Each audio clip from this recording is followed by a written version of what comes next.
Please don't be super muddy here, man. It's 36 out. I'm hoping the ground is cold enough so I don't just basically go mudding right here. But it kind of looks like I'm about to have to go mudding. Let's see. Yeah, it doesn't feel too squishy actually. All right, I think we're good. We finally made it down the driveway, man. All right, everybody. So right now we are currently heading to the Hyundai dealer. So it's time for an oil change. I'm about 100 miles away from an oil change. Figured I'd go ahead and get one. But also, while I'm here, I'm also going to be finally getting the hub-centric rings installed. I'm pretty positive that I finally have the right size. So fingers crossed they fit and pretty much makes the little rattling of the steering wheel go away. But also, besides that, I don't know if you guys remember, maybe like 6 months ago now at this point, I made a video about maintenance costs and whatnot with my Genesis Coupe, and pretty much the only maintenance costs that I really talked about was oil changes. And the reason for that is because that's really all I had to deal with maintenance wise was oil changes, regular oil changes. Besides that, thankfully, fingers crossed, the car was 100% fine, nothing else wrong with it, didn't have to take anything else, get anything else fixed. But I have heard that around 60k miles, which is what I'm past now, that's where you start gotta changing some things on your Genesis Coupe, like change some transmission fluid and some other things like that. So since a lot of you guys were curious what else you have to do for the Genesis Coupe maintenance wise, I figured we might as well go on to the Hyundai dealer, record this experience, and pretty much I'm just going to share with you guys what they say I need to change, and pretty much just make sure that the car is good. And also, I really wanted to see a Hyundai dealer's reaction to basically a FBO and tuned Genesis Coupe. When I was on the phone with him the other day setting up the appointment, I told him that my car had a check engine light but to not mess with it. But thankfully, when I turned my car on today, there was no check engine light.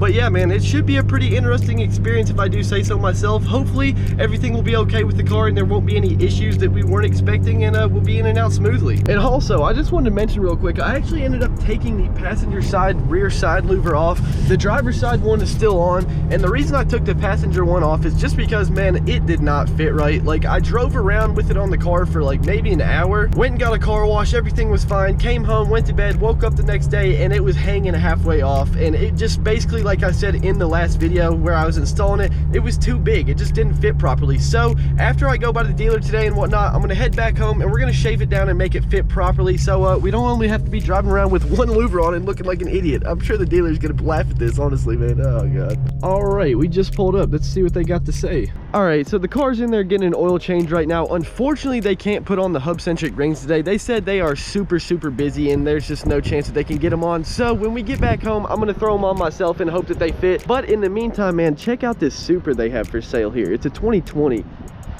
Looks so clean, man.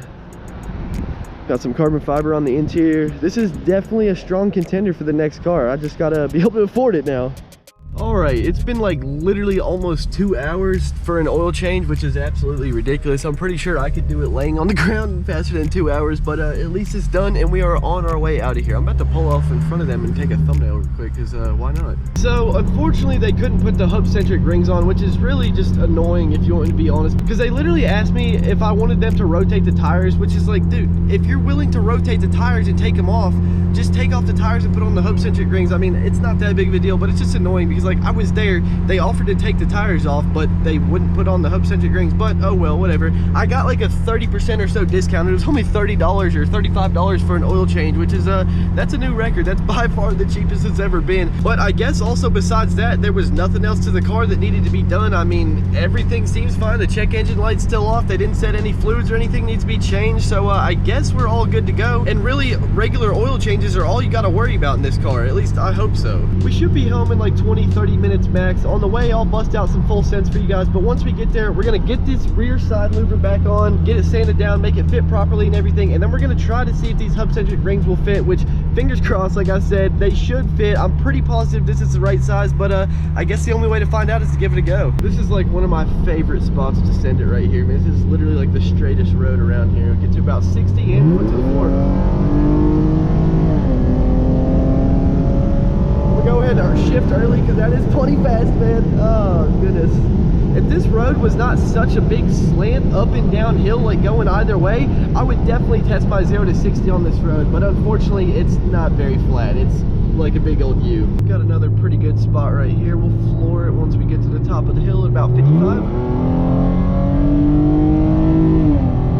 Oh yeah, where are you eating it, man? That was plenty fast. Oh man, I love this. this car. Get going around this turn right here, try to dodge all the mud and crap in the road, and then foot to the floor. Oh.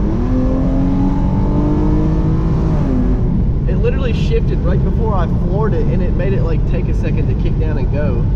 But we sent it, brother. Oh my goodness, can you guys see all the dirt and mud in the road, man? Like, what happened here? So I'm about to turn into the driveway, but as I'm about to turn into the driveway, I'm sitting here thinking, I'm feeling like I'm forgetting something. And yeah, I forgot to get some more 3M tape. I used it all up last time, and that Gorilla Tape, man, let me tell you, it is definitely not as good as the 3M. Like, that stuff is by no means near as sticky. So I guess we're gonna go get some 3M tape, and then we're gonna try and get this louver perfectly fit on. Let's grab this tape.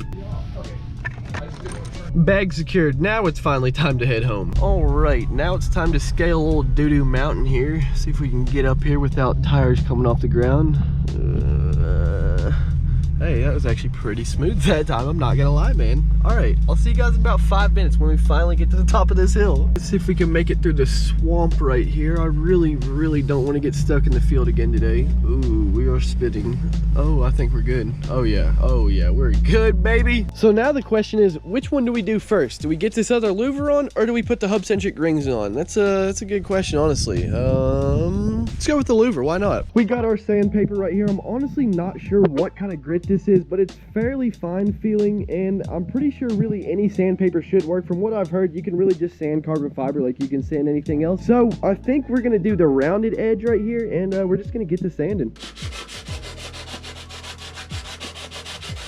This smells awful, I'm not even gonna lie. All right, just finished sanding everything up. Here's what it looks like now. It doesn't even really look that rough. I'm pretty sure if we just wipe it with a damp paper towel or something, it's gonna look shiny again and good to go. Now we just gotta get the rest of the old 3M/Gorilla Tape peeled off. All right, I pretty much got all the tape off as good as I could anyway. I'm gonna test fit it, make sure everything lines up properly. I'm also, as you can probably tell, gonna have to dry off the window because it's soaking wet right now. But as long as everything fits, we'll throw on some new tape and get it slapped on here. And, oh yes, man, it fits perfect now. Oh yeah. Okay, so yeah, I know you guys probably couldn't see anything I was just doing because it was up against the carbon, but it fits. That's all you gotta know. All right, so I pretty much used the whole entire roll to ensure that this is not gonna go anywhere this time. I think we're good to go. Let's get the red plastic peeled off, dry off the window, and stick it on. So I ended up pulling into the garage real quick because the rain unfortunately is here to stay, but that shouldn't change anything. All we gotta do is get this window dried off like so, and yeah, should be good to stick on there then. Might have to hit it with a hairdryer to actually get it completely dry though. All right, the window's all dried off. Now it's just time to stick her on here, and I'm probably gonna use both hands because I don't want to mess this up. It's pretty much stuck on here perfectly now. I think I'm gonna grab a hairdryer though real quick and hit it with that, because a lot of you guys were saying if you heat up 3M or just any kind of tape like this, it makes it stick a whole lot better. So we might as well give it a go.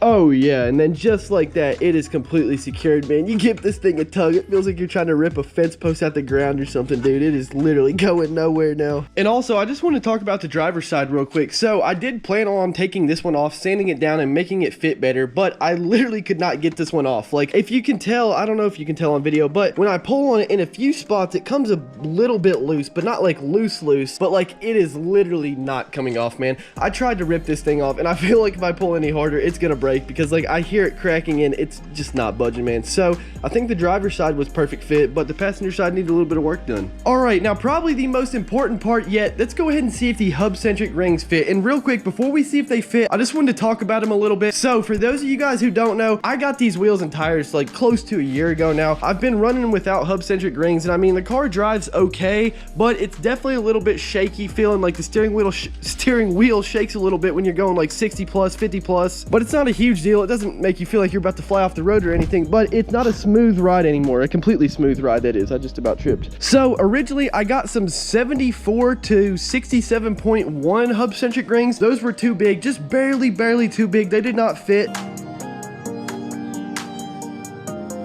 So I looked around, and I think the right size is 73.1 to 67.1, and that's what I have now. So you guys will basically know if this is the right size or not before I even do this, because if they're linked down in the description below, they're the right size. If they don't fit, I won't link them down in the description below. So let's go ahead and grab ourselves a jack, get the car lifted up, get the wheel off, and hope that they fit.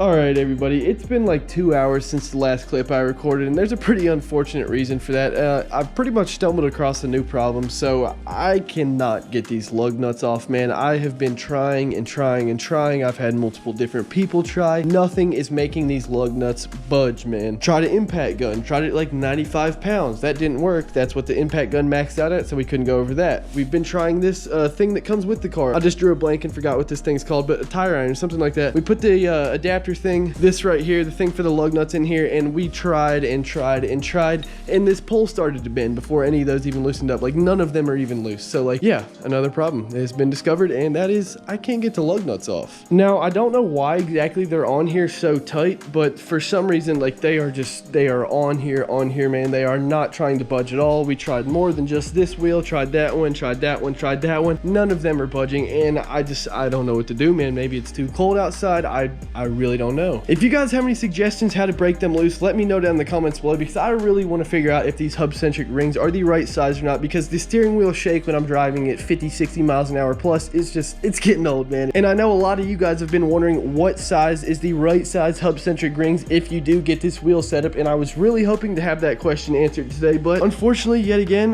today's ending in another fail. We cannot get the wheels off. Like, I didn't record it, and I should have, but we tried and tried, and I don't know, man. Please, if somebody has a suggestion, let me know how to get them off. Now, on a lighter note, tomorrow I'm going to be putting in a big order, and the car is just going to have some massive changes coming into it, man. Like, I've been wanting to do this for a while, just been trying to get the money saved up and whatnot, but finally everything is in order. So tomorrow the car is going to get a whole lot of new mods ordered for it, and I cannot wait to share them with you guys. I'm not going to give anything away, but I will say it's some more carbon fiber, and I will say some things that you guys have been asking for. So yeah, make sure you guys stay tuned for that. But I mean, with that being said, it's going to be carbon fiber, so it could take who knows how long to get here, man. As long as it doesn't take as long as those carbon fiber side louvers did, we'll be good to go. But yeah, man, that is really going to wrap it up for this one.